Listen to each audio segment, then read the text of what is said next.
Bonjour Shirley. Bonjour Virginie.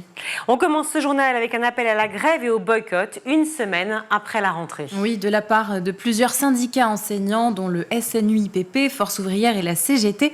Ils appellent les professeurs à une journée de grève demain. En cause, la généralisation des évaluations nationales du CP à la seconde, que ces syndicats appellent à boycotter par ailleurs. Des tests en français et en mathématiques que les élèves doivent passer en début d'année et qui ont commencé aujourd'hui. Une nouvelle forme de management et de contrôle des enseignants remettant en cause leur liberté pédagogique et leurs compétences professionnelles, peut-on lire dans le communiqué commun de l'inter-syndical. A priori, peu de professeurs devraient faire grève. En revanche, le boycott de ces évaluations, jugé inadapté par de nombreux professeurs, est de mise. En effet, il y a d'abord une problématique de logistique assez compliquée de faire passer ces tests partout en France en même temps.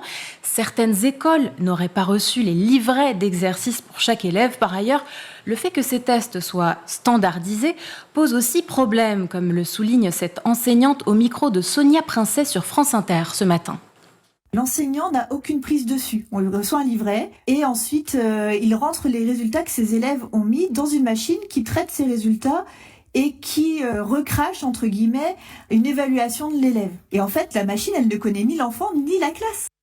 Un événement qui s'ajoute à la colère des enseignants. Il n'y a pas un professeur devant chaque classe à la rentrée, comme prévu par la ministre de l'Éducation démissionnaire, Nicole Belloubet. Au 5 septembre, il manquait au moins un professeur dans 56% des collèges et des lycées, selon le SNES-FSU, qui a publié une enquête vendredi dernier. Quant à la pause numérique expérimentée dans certains collèges, est-ce qu'elle fait des heureux, Shirley ? Ça dépend où. Cette expérimentation à l'œuvre dans plus de 200 collèges a démarré le premier jour de la rentrée. Elle consiste à tester l'interdiction totale du téléphone portable dans l'enceinte du collège.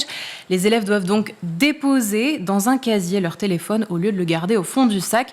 Et il faut dire que, contre toute attente, elle fait du bien, cette pause numérique. Au collège Claudine Hermann de Massy dans l'Essonne, on écoute Alissa et Nora, élèves de 6e au micro d'Ajra Mohamed, ce matin sur France Inter. En fait, on pense que à la classe, à bien se concentrer. C'est bien aussi de profiter de ses amis au lieu de regarder son téléphone. Et puis pour Juliette, c'est un bon moyen de ne pas devenir bête. Parce qu'il y en a qui sont accros, ils manquent pas l'occasion d'allumer leur téléphone pour voir TikTok, Instagram. Leur réseau, ils leur font mettre dans la tête des trucs débiles et du coup, ils sont pas concentrés en classe.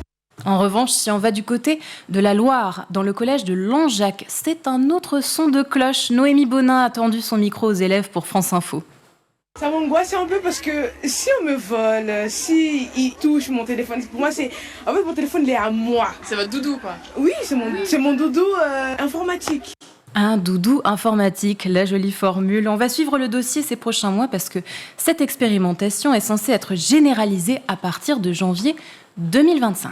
Côté sportif maintenant, les Jeux paralympiques se sont terminés hier soir avec une cérémonie grandiose au Stade de France et un discours remarqué du président du comité paralympique. Une parenthèse enchantée qui s'est refermée avec un très bel hommage aux para-athlètes et à la musique électronique française avec la présence de 24 DJ notamment. Mais oui, on a vu Offenbach bien sûr, il y avait aussi Kungs, The Avener, Cut Killer, ils étaient extrêmement nombreux, Jean-Michel Jarre bien entendu, mais ce n'est pas un DJ, c'est un grand artiste aussi, mais voilà, et puis cet éloge. Et cet éloge à la France du Brésilien Andrew Parsons, le président du comité paralympique. Alors selon lui, l'organisation de Paris 2024, les bénévoles, les athlètes ont réussi à faire de ces Jeux les plus spectaculaires de tous les temps. Et dans sa lancée, il a remercié la maire de Paris, Anne Hidalgo, d'avoir rendu la capitale accessible pour les personnes vivant avec un handicap. Il a également remercié la présidente de la région Île-de-France, Valérie Pécresse, pour son ambition de rendre le métro plus accessible. Un éloge donc, mais une sorte d'appel à ne pas oublier l'essentiel. Les meilleurs héritages paralympiques sont ceux qui se prolongent après les Jeux. Et j'appelle toutes les personnes concernées à faire du rêve d'un métro parisien accessible une réalité. Déclaration d'Andrew Parsons. Pour rappel, les lignes de métros historiques ne sont toujours pas accessibles aux personnes à mobilité réduite et Valérie Pécresse propose de rendre accessibles toutes les stations d'ici 20 ans. Un métro pour tous qui devrait coûter entre 15 et 20 milliards d'euros. Et puisqu'on parle de l'héritage de ces jeux, il y a aussi la question de ce que l'on a fait et ce que l'on va faire sur toutes les infrastructures. Et sachez que la réappropriation de certaines d'entre elles est déjà en marche. À La Courneuve, le nouveau centre aquatique Annette Kellerman, qui a servi aux entraînements de water-polo durant les JO, est accessible aux habitants depuis la semaine dernière. Et les adultes comme les enfants sont ravis de pouvoir en profiter. La piscine comporte un bassin ludique et d'éveil à l'intérieur avec des jeux et notamment un toboggan qui fait le bonheur des jeunes nageurs. Et puis à l'extérieur, 2 autres bassins complétés par un espace de bien-être et de balnéothérapie. Le centre aquatique compte accueillir jusqu'à 300 000 nageurs par an. Avis aux amateurs, petits comme grands. Merci beaucoup Shirley.